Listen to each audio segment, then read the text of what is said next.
बेटा ये लो 10 रुपये। हाँ चाची बताइए मैं क्या दूँ। बेटा लेना कुछ नहीं है, कल शाम को तुम्हारी दुकान से कुछ सामान ले गया था जिसके 470 रुपये हुए थे। मैंने तुम्हें 500 का नोट दिया था और तुमने गलती से 30 की जगह 40 रुपये लौटा दिया था, और ये बात मुझे घर जा कर के पता चली। मैं तो कल रात ही तुम्हारे 10 रुपये देने वापस आया था, लेकिन तुम्हारी दुकान ही बंद हो गई थी, इसलिए मैं अब आया हूँ। अच्छा, वैसे कहाँ रहते हैं आप? मेरा घर फातिमा हॉस्पिटल के पास है। अरे चाचा जी, 10 रुपये वापस करने के लिए आप 4 किलोमीटर से आए हैं। अरे अगली बार जब सामान लेने आते तब दे देते। वैसे भी इस 10 रुपये से मुझे कौन सा फ़र्क पड़ने वाला है।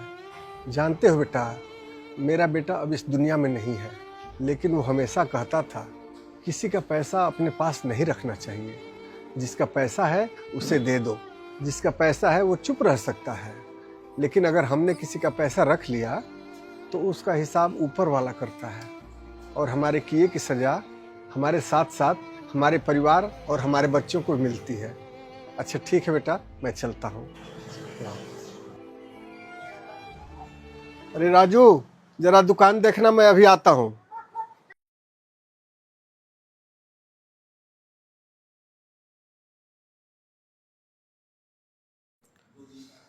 अरे कैसे हैं अंकित भाई?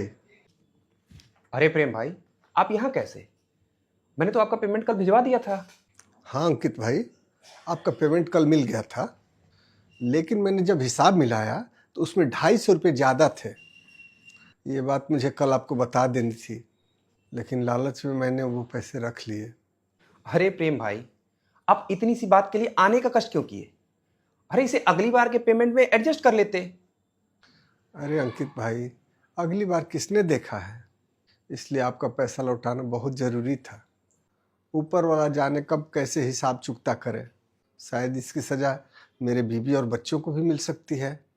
इसलिए ये लीजिए अपने 250 रुपये। चलता हूँ। ठीक।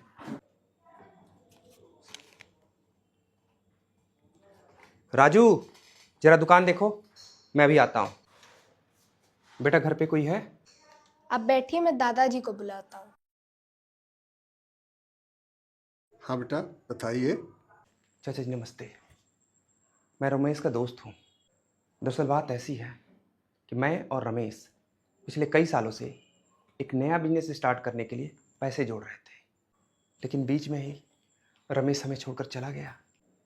हम दोनों ने मिलकर 30 लाख रुपए जमा किए थे। लेकिन रमेश ने इसके बारे में कभी मुझसे जिक्र तो नहीं किया। और ये बात हम दोनों के अलावा कोई नहीं जानता, इसीलिए मेरे मन में लालच आ गया। लेकिन आज मेरे एक दोस्त की वजह से मेरे जमीन ने मुझे बुरी तरह से झकझोरा, और मुझे एहसास हुआ कि अगर मैं किसी का पैसा खाऊं तो उसकी हाय मुझे ही नहीं, मेरे बीवी बच्चों को, मेरे परिवार को भी लग सकती है। और रमेश भी तो यही बोलता था।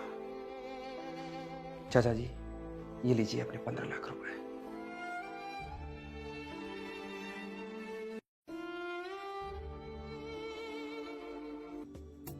चलता हूँ।